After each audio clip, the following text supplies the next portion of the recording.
ஆண்டுடைய நாமம் மகிமைப்படுவதாக.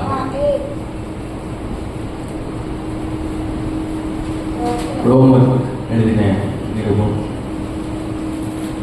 1ஆம் அதிகாரம் 20வது வசனத்தை வாசிப்போம். ரோமர் 1:20.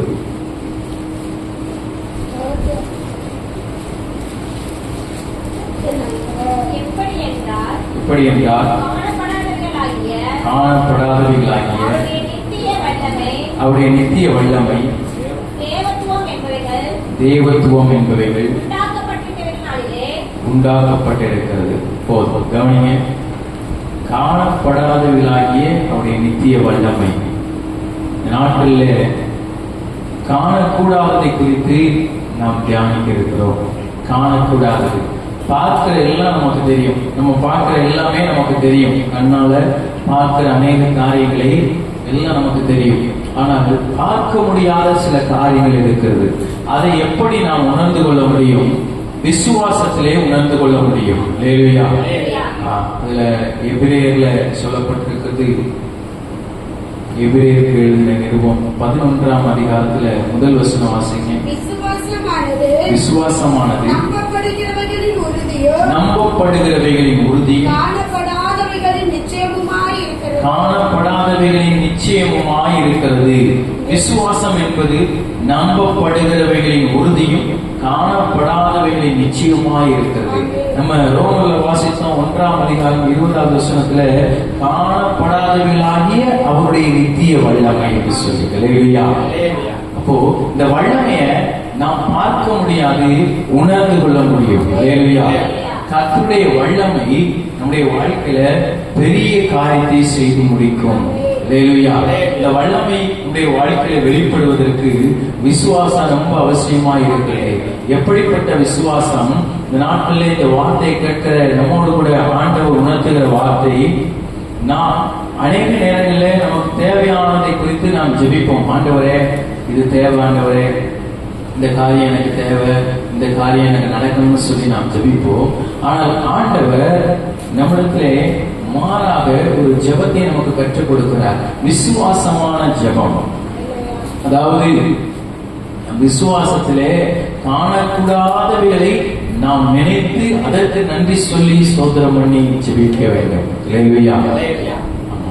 நம் விசுவாச கண்களிலே பார்க்கிற எல்லா காரியங்களையும் ஆண்டவரிடத்துல சொல்லி ஜெபிக்கும் பொழுது நிச்சயமாய் ஆண்டவர் பதில் கொடுக்கிறவராக இருக்கிறார். விசுவாசம் என்பது நம்பப்படுகிறவர்களின் உறுதியும் காணப்படாதவர்களின் நிச்சயம். இப்ப நம்ம நம்புறோம். என்ன நம்புறோம்? இயேசு கிறிஸ்து இந்த பூமிக்கு வந்தார். நம்புறோமா? நம்புறோம். அவர் என்னுடைய பாவங்களுக்காக, நம்முடைய பாவங்களுக்காக அடிக்கப்பட்டு நொறுக்கப்பட்டு கல்வாரி சிலுவையிலே ரத்தம் சிந்தினார். நம்புகிறோம். அவர் அடக்கம் பண்ணப்பட்டார். நம்புகிறோம். உயிர் தெழுந்தார். நம்புகிறோம். உயிரோடு இருக்கிறார். நம்புகிறோம். அல்லேலூயா. விசுவாசம் என்பது நம்பப்படுகிறவர்களின் உறுதியும், ஆண்டவர் சொல்கிறார், காணப்படாதவர்களின் நிச்சயமாய் இருக்கிறது. பரலோகத்தை நாம் இன்னும் பார்க்கவில்லை. அல்லேலூயா. ஆனால் நிச்சயமாய் பார்ப்போம். எனவே விசுவாசிக்கிறோம். அவங்கவுங்க எதையோ பார்க்கணும்னு ஆசைப்படுறாங்க. உலகத்துல நான் சாகிறதுக்குள்ள இதை பார்க்கணும், நான் அதை பார்க்கணும், அதை பார்க்கணும், இதை பார்க்கணும், இதை பார்க்கணும். ஆண்டவர் சொல்லுகிறார், பரலோகத்தை பார்க்கணும்னு ஆசைப்படுறோம். அல்லேலூயா. பரலோக ராஜ்யத்துக்குள்ள போகணும்னு நம்முடைய வாஞ்சை இருக்க வேண்டும். அப்போ காணப்படாதவர்களின் நிச்சயமாய் இருக்கிறது. பரலோக ராஜ்யம், பரலோகம் என்று ஆண்டவர் நமக்கு வைத்திருக்கிறார். அதில் நிச்சயமாய் என்னை கொண்டு போவார் என்று சொல்லி நாம் இன்னும் பார்க்காத ஒரு காரியத்தை குறித்து நம்பிக்கொண்டிருக்கிறோம். மாத்திரமல்ல, இயேசு கிறிஸ்து சீக்கிரம் மறுபடியும் இந்த பூமிக்கு நியாயத்திற்க வரப்போகிறார் என்று சொல்லி நாம் விசுவாசித்து நம்பிக்கொண்டிருக்கிறோம். விசுவாசம் என்பது நம்பப்படுகிற உறுதியும் காணப்படாத நிச்சயம். இதெல்லாம் நம்ம என்ன பார்க்கல, ஆனால் நாம் விசுவாசிக்கிறோம். இப்படிப்பட்ட விசுவாசம் என்ன செய்கிறது? ஒரு வல்லமையை விளக்க பண்ணுகிறது. இப்போ வல்லமை எப்ப வெளிப்படும்? விசுவாசம் இருக்கிற இடத்துலதான் வல்லமை வெளிப்படும். ஆண்டுடைய வல்லமை விசுவாசம் இருக்கிற இடத்துல அது வெளிப்படுகிறதா இருக்கிறது. நாம் ஒரு சில காரியத்தை நாம் வல்லமை குறித்து தியானிக்க போகிறோம்.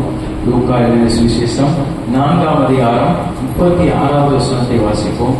லூக்கா 4:36. எல்லாரும் ஆச்சரியப்பட்டு இது என்ன வார்த்தை அதிகாரத்தோடும் வல்லமையோடும் அசுத்த ஆவிகளுக்கு கட்டளையிடுகிறார். ஹல்லேலூயா. மறுபடியும் வாசிங்க. எல்லாரும் ஆச்சரியப்பட்டு இது என்ன வார்த்தையோ அதிகாரத்தோடும் வல்லமையோடும் அசுத்த ஆவிகளுக்கு கட்டளையிடுகிறார். ஹல்லேலூயா. எல்லாரும் ஆச்சரியப்படுவார்கள். கர்த்தருடைய வல்லமை ஒரு மனுஷனுடைய வாழ்க்கையில வெளிப்படுமானால் அது அநேகர் ஆச்சரியப்படுவனமாய் இருக்கும். ஹல்லேலூயா. அவருடைய வல்லமை என்ன கொண்டு வருகிறது? ஒரு ஆச்சரியத்தை கொண்டு வருகிறது. இது எப்படி நடந்துச்சு, இது எப்படி ஆகும்னு சொல்லி ஒரு ஆச்சரியத்தை கர்த்தருடைய வல்லமை கொண்டு வருகிறது. அவருடைய வார்த்தை எல்லாரும் ஆச்சரியப்பட்டு என்ன வார்த்தை, அதிகாரத்தோடும் வல்லமையோடும் பிசாசுகளை இவர் அதட்டுகிறாரே என்று சொல்லி. அப்போ பிசாசுகளை துரத்துவதற்கு அவருடைய வல்லமை அவசியமாக இருக்கிறது. நம்ம என்ன செய்தாலும் பிசாசு என்ன செய்யாது, போகாது. கடுமையான உபவாசத்தினாலும் ஜெபத்தினாலுமே அல்லாமல் இவ்வகை பிசாசுகளை உங்களால் துரத்த முடியாது நான் சொல்லுகிறார். அப்போ கர்த்தருடைய வல்லமை விளங்கினாலுடைய பிசாசுகள் என்ன செய்யாது, புறப்பட்டு போகாது. அப்போ நம்மளை துன்பப்படுத்துகிற, நம்மை உபத்திரவப்படுத்துகிற எல்லா பிசாசின் போராட்டங்கள் மாறுவதற்கு நாம் விசுவாசத்தோடு அவருடைய வல்லமைக்காக ஜெபிக்க வேண்டும். உங்க வல்லமை என்னுடைய வாழ்க்கையில விளங்கணும், உடைய வல்லமை என்னுடைய குடும்பத்துல விளங்கணும், உடைய வல்லமை விளங்க பண்ணுங்க என்று சொல்லி நாம் ஜெபிக்கும் பொழுது நிச்சயமாய் அந்த வல்லமையான வார்த்தையை நம்ம என்ன செய்யும், நிரப்புவதாக இருக்கிறது. லூக்கா 6ஆம் அதிகாரம் 19வது வசனத்தை ஒரு வாசிங்க. லூக்கா 6:19.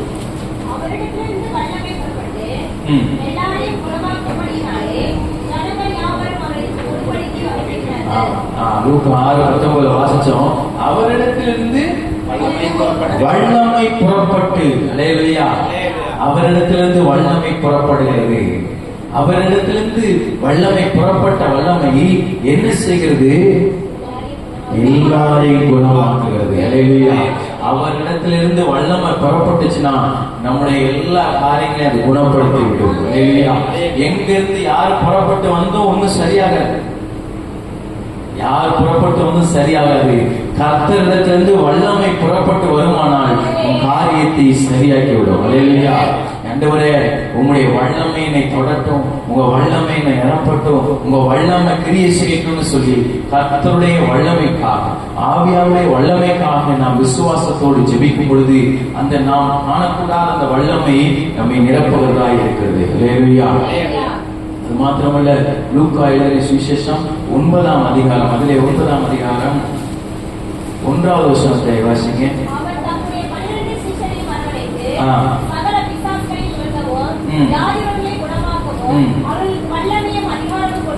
அவர்களுக்கு வல்லமையும் அதிகாரமும் கொடுத்து. அது மறுபடியும் வாசிங்க. அவர் தம்முடைய 12 சீசர்களையும் வரவழைத்து சகல பிசாசுகளை துரத்தவும் வியாதி உள்ளவர்களை குணமாக்கவும் அவர்களுக்கு வல்லமையும் அதிகாரமும் கொடுத்து. ஹல்லேலூயா. அவர் என்ன கொடுக்கிறாரு? வல்லமையும் அதிகாரமும் கொடுக்கிறார். ஹல்லேலூயா. நாம் இதுவரையில் நமக்கு அவரை எப்படிப்பட்டவரா தெரியும்னா, சமாதானத்தை கொடுக்கிறவரா தெரியும், சந்தோஷத்தை கொடுக்கிறவரா தெரியும், நிம்மதியை கொடுக்கிறவரா தெரியும், ரட்சிப்பை கொடுக்கிறவரா இயேசு கிறிஸ்துவை தெரியும். இந்த நாளில் ஆண்டவர் சொல்லுகிறார், நான் வல்லமை கொடுக்கிற தேவன். ஹல்லேலூயா. வல்லமையின் ஆவியானவராய் அவர் நம்மோடு கூட இருக்கிறார். வல்லமையின் ஆவியானவர் செய்கிற காரியம் பிசாசுகளை துரத்துவார். அநேகர் ஆச்சரியப்படுகிற காரியங்களை நம்முடைய வாழ்க்கையில செய்வார். மாத்திரமல்ல, நம்மை அழைத்து அவர் என்ன கொடுக்கிறார்? வல்லமையின் அதிகாரத்தை கொடுக்கிறார். மேலான எந்த அதிகாரத்துக்கு கீழ்ப்படிங்க நாங்கள் சொல்ற தேவன் நமக்கு ஒரு அதிகாரத்தை கொடுக்கிறார். அந்த அதிகாரத்தை யாரும் பறித்துக் கொள்ள முடியாது. உங்களுக்கு எனக்கு ஒரு அதிகாரம் கொடுக்கப்பட்டிருக்கிறது. என்ன அதிகாரம்? நான் கர்த்தருடையவன். சொல்லுங்க. உயர்த்தி, நான் கர்த்தருடையவன். ஏன்னா அவர் அப்படிதான் சொல்றாரு, நீ என்னுடையவன், நீ என்னுடையவன். இல்லையா? நம்ம யாருக்கு சொந்தம்? இயேசுவுக்கு சொந்தம். இல்லையா? நமக்கு அப்படிப்பட்ட வல்லமையை கொடுக்கிறார். நமக்கு வல்லமை வேணும்னு எத்தனை பேர் விசுவாசிக்கிறீங்க? எனக்கு வல்லமை எனக்கு அப்படிப்பட்ட வல்லமை வேணும். யார் யாரு அந்த வல்லமையை வாங்கித்து விசுவாசிக்கிறீர்களோ அப்படிப்பட்டவர்களுக்கு அந்த வல்லமை ஆண்டவர் கொடுக்கிறவராக இருக்கிறார். இல்லையா? அந்த வல்லமை எப்படி வரும்? பரிசுத்த ஆவியானுடைய பலன் நம்மை நிரப்பும் பொழுது வரும். இல்லையா? ஆவியானவருடைய பலன் வல்லமையை கொண்டு வருகிறது. நாட்கள்ல ஆச்சரியப்படுகிற காரியங்களே அந்த வல்லமை செய்யும். மாத்திரமல்ல, லூக்கா அது 10ஆம் அதிகாரம் 9வது வசனத்தை வாசிங்க. லூக்கா 10:9.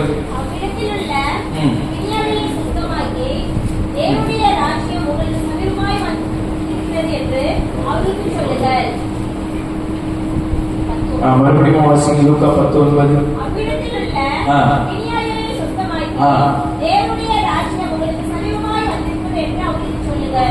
தேவனுடைய ராஜ்யம் உங்களுக்கு சமீபமாய் வந்திருக்கிறது என்று அவர்களுக்கு சொல்லுங்கள். நாம் பிறரிடத்தில் அந்த வல்லமை நமக்கு தரிப்பிக்கப்படும் பொழுது என்ன நடக்குது? அந்த வல்லமை நமக்கு தரிப்பிக்கப்படும் பொழுதுதான் நம்முடைய வாயிலிருந்து ஒரு ஸ்டேட்மெண்ட் விழுகுது. தேவனுடைய ராஜ்யம் சமீபமாய் இருக்கிறது, மனம் திரும்புங்கள். வல்லமை தரித்துக் கொள்ளாதவங்க பாருங்க, அறிவிக்கிறது கஷ்டமா இருக்கும். இந்த வல்லமை எல்லா வெட்கத்தையும் மாற்றிவிடும். இந்த வல்லமை எல்லா நுகங்களையும் முறியடித்து விடும். இந்த வல்லமை எல்லா சோர்வுகளையும் மாற்றிவிடும். இந்த வல்லமை எல்லா அவமானத்தையும் மீறச் செய்யும். மீறச் செய்யும். இது எல்லாத்தையும் தூக்கிடும் அந்த வல்லமை. அப்படிப்பட்ட வல்லமையை ஆண்டவர் நமக்கு கொடுக்க வல்லமுள்ளவராக இருக்கிறார். அவருடைய வல்லமையை நமக்கு கொடுக்கிறார். எதற்காக? தேவனுடைய ராஜ்யம் கட்டி எழுப்பப்படுவதற்காக, சுவிசேஷத்தை அறிவிப்பதற்காக, அநேகர் பிசாசிலிருந்து விடுதலை பெறுவதற்காக, பாவ சாப கட்டுகளிலிருந்து தேவனை அறிந்து கொண்டு விடுதலை பெறுவதற்காக அந்த வல்லமையை அவர் விளங்கப்பட்டார். மாத்திரமல்ல, ஒரு மாலை பொழுதுல அநேகரை கொண்டு வந்து என்ன செய்றாங்க? அவர் தொடுபடிக்கு சுகமாக்கும்படிக்கு கொண்டு வருகிறார்கள். வேதம் சொல்லுகிறது, அநேகரை குணமாக்கத்தக்கதாக அவருடைய வல்லமையை விளங்கிற்று. அநேகரை குணமாக்கத்தக்கதாக அந்த வல்லமை விளங்கிற்று. அவர் குணமாக்குவதற்கு அவருடைய வல்லமை தேவை. நீங்களும் நானும் குணப்படுவதற்கு அவருடைய வல்லமை தேவை. குணமாக்குகிற வல்லமை, அற்புதங்களை செய்கிற வல்லமை, பிசாசுகளை துரத்துகிற வல்லமை, அதிகாரத்தோடு கூட வார்த்தைகளை போதிக்கிற ஒரு வல்லமையை ஆண்டவர் நமக்கு கொடுக்க வல்லமுள்ளவராக இருக்கிறார். நாம் வாஞ்சித்து ஜெபிக்கணும். ஆண்டவரே, என்ன நிரப்பும் ஆண்டவரே, உங்களுடைய வல்லமையை நான் தெரிவித்துக் கொள்ள என்ன நீங்க பயன்படுத்தின ஆண்டவரேன்னு சொல்லி ஜெபிக்கும் பொழுது நிச்சயமா செய்வார். எதை பற்றி தியானிக்கிறோம்? கர்த்தருடைய வல்லமையை குறித்து.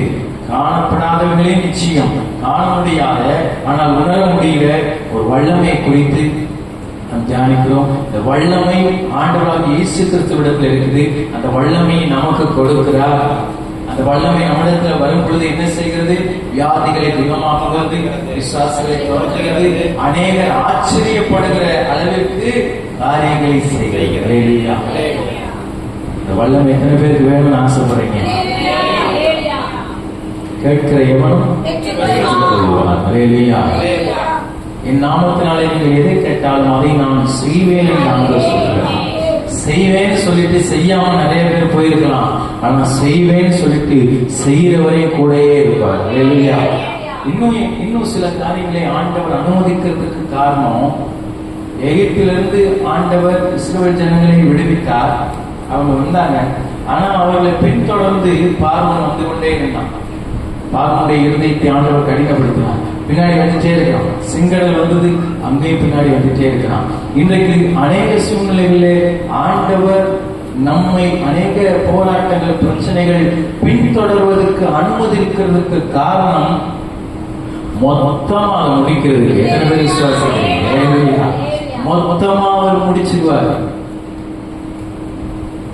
எல்லா காரியங்களையும் ஆண்டவர் நடு கடல்ல வைத்து கடலின் ஆழத்திலே அமிழ்த்து போடுகிறது. அவர் செய்து சொல்லுகிறேன், நம்முடைய பாவத்தை மாத்திரம் அவர் கடலின் ஆழத்தில் அமிழ்த்து போடுகிறவர் அல்ல, நமக்கு எதிராக உருவாக்கப்படுகிற எல்லா சத்துருடைய கிரியைகளையும் அவருடைய வல்லமையினாலே கடலின் ஆழத்தை அமிழ்த்து போடுகிற தேவன். பார்வனை அவருடைய சேனைகளையும் கடலின் ஆழத்தை அமிழ்த்து போட்டார். இன்றைக்கு நமக்கு பின்னாடி இவ்வளவு பிரச்சனை வருது. ஏன் ஆண்டவரே இவ்வளவு பிரச்சனை பின்னாடி பின்னாடி வந்துட்டே இருக்குது, ஏன் இவ்வளவு பேர் என் பின்னாடி போராடிட்டே இருக்கிறாங்க, எனக்கு ஏன் இப்படிப்பட்ட ஒரு சூழ்நிலை என்று சொல்லி நாம் நினைக்கலாம். ஆண்டவர் நமக்கு உணர்த்துகிற காரியம் எல்லாவற்றையும் அவருடைய வல்லமையினால மொத்தமா முடிய பண்ணுவார். மொத்தமா முடிப்பார். அவர் மொத்தமா முடிய பண்ணுகிற தேவன். அவர் நேற்று இன்றும் என்றும் மாறாதவராய் இருக்கிறார். அவருடைய வல்லமை அதிசயமானது. இந்த வல்லமை என்ன செய்கிறது? 1 கொரிந்தியர் 6ஆம் அதிகாரம் 14வது வசனத்தை நாம் வாசிப்போம். 1 கொரிந்தியர் 6:14.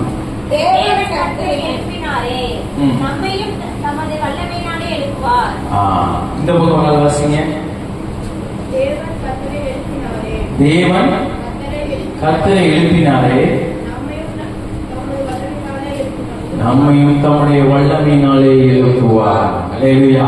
எவ்வளவு விசுவாசமான ஸ்டேட்மெண்ட் பாருங்க, எவ்வளவு விசுவாசமான அறிக்கை. சுவிசேஷத்தை அறிவிக்கும் பொழுது தைரியமாய் சொல்லப்படுகிற வார்த்தை, தேவன் கர்த்தரை எழுப்பினாரே, தம்முடைய வல்லமையினாலே நம்மையும் எழுப்புவார். அல்லேலூயா. அவருடைய வல்லமையினால நம்முடைய பிள்ளைகளை எழுப்புவார். அவருடைய வல்லமையினால நம்முடைய போராட்டங்களை மாற்றி அதற்கு ஜெயத்தை ஆண்டவர் கொடுப்பார். அல்லேலூயா. வல்லமையினாலே நம்மையும் எழுப்புவார். கர்த்தரை எழுப்பினார், நம்மளையும் எழுப்புவார். அவர் எழுப்புகிற தேவன்.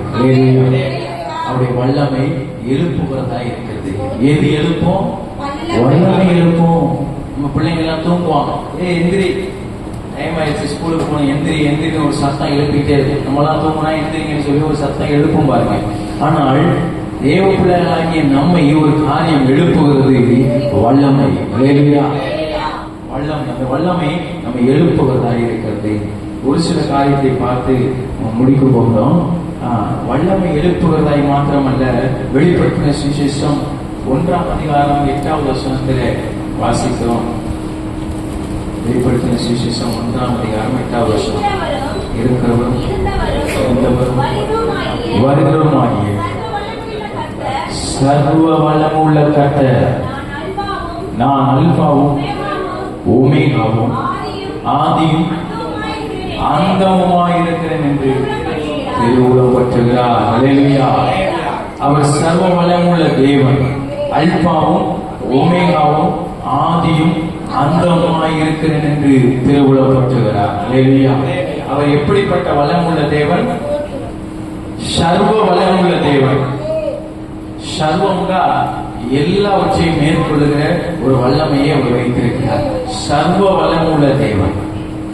சர்வ வல்லமுள்ள தேவன் நம்மோடு கூட இருக்கிறார்.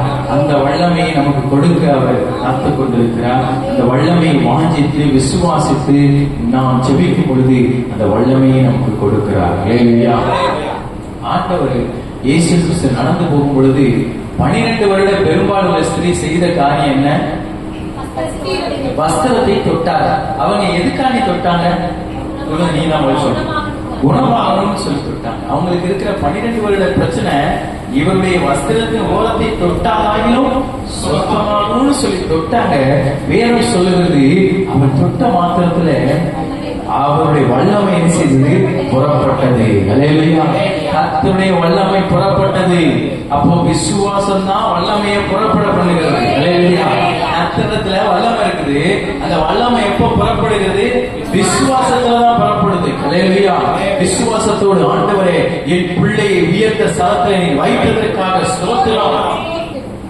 என் பிள்ளையை ஆசீர்வதித்து அநேகருக்கு அதிகாரியாக உயர்த்தினதற்காக ஸ்தோத்திரம். ஆண்டவரே, என் குடும்பத்தினுடைய பிரச்சனைகள் எல்லாம் மாறி நான் அநேகருக்கு உதவி செய்கிற ஒரு பாத்திரமாக என் கையை நீ மாற்றினதற்காக ஸ்தோத்திரம். ஆண்டவரே, இதுவரையிலும் கடன் வாங்கி கொண்டிருக்கிற என் கரங்கள் இனி கடன் வாங்காதபடிக்கு அநேகருக்கு கடன் கொடுக்கும்படியாய் உதவி செய்யும்படியாய் இந்த கரத்தை நீ மாற்றினதற்காக ஸ்தோத்திரம். அநேக வியாதியஸ்தர்களை சுகப்படுத்துவதற்கு என்னுடைய கரத்தை நீ பயன்படுத்துவதற்காக ஸ்தோத்திரம். விசுவாசத்தோடு விசுவாச அறிக்கை பண்ணி நாம் ஜெபிப்போமானால் அந்த வல்லமையை விளங்க பண்ணுகிறார். அந்த ஸ்திரீ போய் தொட்ட உடனே ஆண்டவர் சொல்றார், என்னிடத்திலிருந்து வல்லமை புறப்பட்டது. அல்லேலூயா. இன்றைக்கு யார் யார் தொடரமோ அவங்களுக்கெல்லாம் ஆண்டுடைய வல்லமை புறப்படுது. அல்லேலூயா. அவருடைய வல்லமை புறப்பட்டுச்சுன்னா சும்மா இருக்காது. அல்லேலூயா. புறப்பட்டுச்சுன்னா போய் சேர வேண்டிய இடத்துல சேர்ந்து விசுவாசிக்கிறீங்க. அல்லேலூயா. இஸ்ரவேல் ஜனங்கள் எகிப்தை விட்டு புறப்பட்டாங்க, அவ்வளவுதான். சேர்க்க வேண்டிய இடத்துல சேர்த்துட்டார் ஆண்டவர். அல்லேலூயா. உங்களை என்னையும் ஆண்டவர் கரை சேர்க்கிறவராய் இருக்கிறார். அவர் கரை சேருவதற்கு அவருடைய வல்லமை அவசியமாய் இருக்கிறது. நம்மை பின்தொடர்ந்து வருகிற பிசாசுடைய போராட்டங்களை முறியடிப்பதற்கு வல்லமை தேவையாக இருக்கிறது. சர்வ வல்லமையுள்ள தேவன் சொல்லுகிறார், உன்னோடு போராடினவர்களை தேடியும் காணாதிருப்பாய். அல்லேலூயா. ஒரு யுத்தம் பண்ணுகிற தேவன். அப்போ கர்த்தருடைய வல்லமை அநேகர் ஆச்சரியப்படத்தக்கதா இருக்கிறது. கர்த்தருடைய வல்லமை நம்முடைய விசுவாசத்தை பார்த்து புறப்படுகிறதா இருக்கிறது. மாத்திரமல்ல, அவர் சர்வ வல்லமையுள்ள தேவனாக இருக்கிறார். அந்த வல்லமையை நமக்கு அவர் கொடுக்கிறவராக இருக்கிறார். அல்லேலூயா. அந்த வல்லமை பிசாசின் அதிகாரங்களை மேற்கொள்ளுகிறதா இருக்கிறது. அவருடைய வல்லமை முடவனை எழும்ப பண்ணுகிறதா இருக்கிறது. அல்லேலூயா. அவருடைய வல்லமை முடவனை எழுப்பப்படுகிறது. மார்க் எழுதின சுவிசேஷம் 2ஆம் அதிகாரம் 11வது வசனத்துல நாம் பார்க்கிறோம். மார்க் எழுதின சுவிசேஷம் 2ஆம் அதிகாரம் 11வது வசனத்துல எல்லாருக்கும் தெரிந்த பகுதி.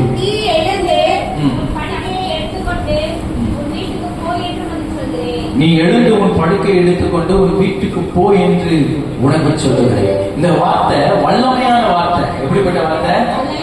வல்லமையான வார்த்தை. பாருங்க, நம்ம ஒரு நோயாளியை பார்த்து எங்கேயாவது ஆஸ்பத்திரிக்கு போனா அது மெதுவா சொல்லுவோம், ஒரு பதட்டத்தோட சொல்லுவோம், ஒன்றும் கவலைப்படாத, சரியாக பார்த்துக்கிறோம், ஒன்றும் இல்லை, அப்படி பார்த்துக்கலாம், அப்படிதான் பேசுவோம். ஆண்டவர் சொல்றாரு, அதிகாரத்தோடு வல்லமையோடு என்ன செய்கிறார்?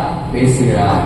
இந்த மார்க்ல பார்க்க 2ஆம் அதிகாரத்துல திமிர்வாதக்காரனை நோக்கி ஆண்டவர் சொல்லுகிற வார்த்தை, உன் படுக்கை எடுத்துக்கொண்டு வீட்டுக்கு போ. எல்லாருக்கும் நல்லா தெரிஞ்ச சமம். ஓட்ட பிரிச்சு உள்ள இறக்குறாங்க. ஆண்டவர் சொல்ற வார்த்தை, அவனால நடக்க முடியாது, படுத்துக்கிறான். மத்தேயும் மார்க்கு லூக்கா 3 சுவிசேஷத்திலையும் திமிர்வாதக்காரனை பற்றி சொல்லப்பட்டிருக்கிறது. 3 சுவிசேஷத்திலையும் உன் படுக்கை எடுத்துக்கொண்டு வீட்டுக்கு போ. அல்லேலூயா. மாத்திரமல்ல, இதுல ஒரு விசேஷித்த காரியத்தை ஆண்டவர் வைத்திருக்கிறார். இன்னொரு வசனம் இதை அப்படியே வைத்துக் கொள்ளுங்கள். யோவான் 5ஆம் அதிகாரம் 8வது வசனத்தை வாசிப்போம். யோவான் இயேசு அவனை நோக்கி, எழுந்திரு, உன் படுக்கையை எடுத்துக்கொண்டு நட. அல்லேலூயா. இதெல்லாம் தெரிந்த சம்பவம். இது 38 வருஷமாய் பெதஸ்தா என்னப்பட்ட குளத்திலே படுத்திருந்த ஒரு மனுஷன். இவனை பார்த்து ஆண்டவர் சொன்ன வார்த்தை, உன் படுக்கை எடுத்துக்கொண்டு நட. ஆண்டவர் நாட்கள்ல இது ஒரு வல்லமையான வார்த்தை. இந்த வல்லமையான வார்த்தை தான் என்ன பண்ணுது? எடுக்க வைக்குது, தூங்க வைக்குது, நடக்க வைக்குது, சுமக்க வைக்குது, ஓட வைக்குது. அல்லேலூயா. இந்த வல்லமை பாருங்க. இந்த வல்லமை பெறாத வரையிலும், இந்த வார்த்தை அவனுக்கு இல்லாத வரையிலும் அவன் படுக்கையில படுத்து கிடந்தான். ஆண்டவர் படுக்கையை பார்த்து ஆண்டவர் சொன்னாரு, படுக்கை எடுத்துக்கொண்டு நட. இதுல ஆண்டவர் ஒரு காரியத்தை கற்றுக் கொடுத்தாரு. இந்த ஆண்டவர் நடக்க சொன்னார்னா அவனை மட்டும் நடக்க சொல்லிருக்கலாம், அப்படித்தானே? நீ எழுந்து நட அப்படின்னு நடந்துவான். அதுல ஆண்டவர் மென்ஷன் பண்றாரு, உன் படுக்கையை எடுத்துக்கொண்டு வீட்டுக்கு போ, உன் படுக்கையை எடுத்துக்கொண்டு நட என்று சொல்லி. அப்போ அநேக தியானங்களை நாம் முற்படுகிறார்கள். படுக்கை என்று சொல்லும் பொழுது சிலர் அது பாவ ஒரு வாழ்க்கையை என்று சொல்லி தியானிக்கிறார்கள். ஆண்டவர் ஆவியானவர் கற்றுக் கொடுத்த ஒரு காரியம், படுக்கை என்பது எல்லாருடைய வாழ்க்கையில இருக்கும், அப்படிதானே? எல்லா வீட்லயும் தூங்குறதுக்குன்னு ஒரு இடம் இருக்கும், அப்படிதானே? எல்லா மனுஷனா பிறந்தா கட்டாயம் டெய்லி தூங்கணும், அப்படிதானே? தூங்குறதுக்குன்னு தரையோ கட்டலோ எல்லாம் ஏதோ ஒண்ணு இருக்கும். அப்போ அந்த படுக்கை அவனுக்கு எப்படிப்பட்டதா இருக்குது? 38 வருஷம் அது அழுகையின் படுக்கையா இருக்குது. அது அழுகையின் படுக்கையா இருக்கிறது, ஒரு போராட்டத்தின் படுக்கையா இருக்கிறது. மாத்திரமல்ல, அது திமிர்வாதக்காரன். அவன் வாதை நோயினால வாதிக்கப்பட்டிருக்கிறான். நடக்க முடியாத, எழுப்பவே, படுக்கையை விட்டு எழுப்பவே முடியாத ஒரு படுக்கையாக அந்த படுக்கை இருக்கிறது. ஆண்டவர் சொன்னாரு, உன் படுக்கையை எடுத்துக்கொண்டு உன் வீட்டுக்கு போ. அல்லேலூயா. எந்த படுக்கையில அவனை தூக்கிட்டு நிறைய பேர் வந்ததை அநேகர் பார்த்தாங்களோ அந்த படுக்கையை அவன் தூக்கிட்டு போறதை அநேகர் பார்க்கிறாங்க. அவன் தூக்கிட்டு வரும்போது நிறைய பேர் பார்த்துருப்பாங்க. ஆனால் இவன் படுக்கையை தூக்கிட்டு போகும்போது நிறைய பேர் பார்க்கறாங்க.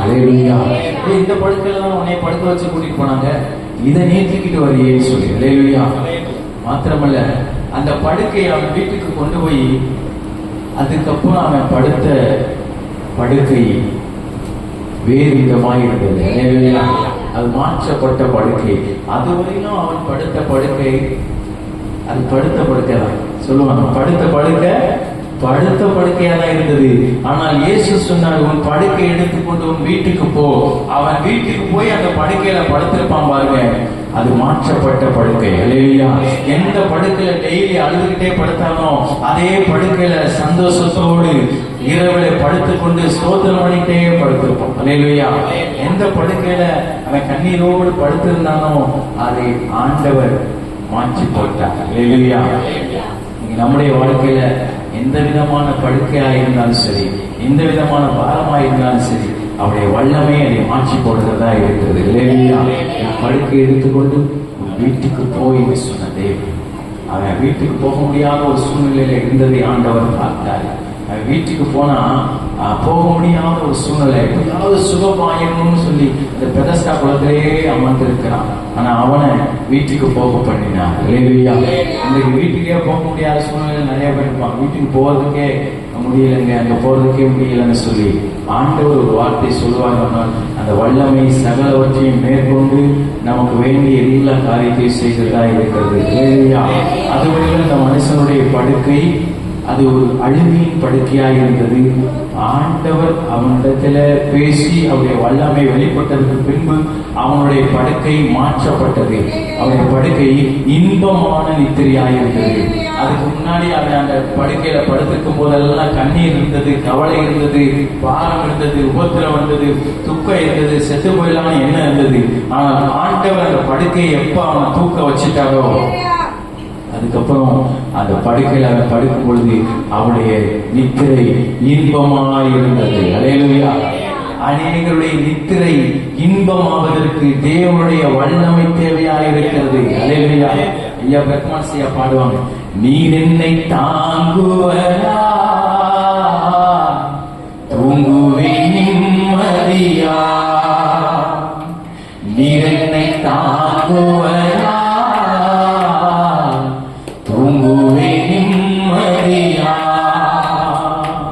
படுத்துறங்கி விழித்தெழுவே கத்தவென்னை ஆதரித்தே, படுத்துறங்கி விழித்தெழுவே கத்தவென்னை ஆதரித்தே, நீரென்னை தாங்குவதா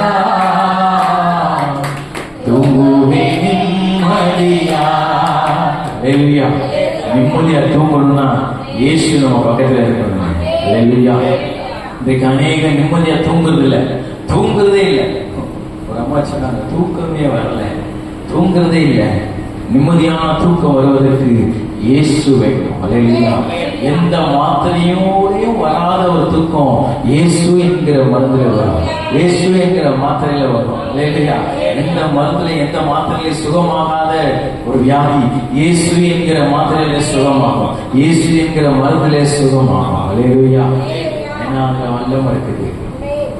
சாதாரண மாத்திரையில கசப்பு இருக்குது, ஆனால் கசப்பை மதுரமாக மாற்றின என்னுடைய ஆண்டவரிடத்துல வல்லமை இருக்கிறது. அல்லேலூயா.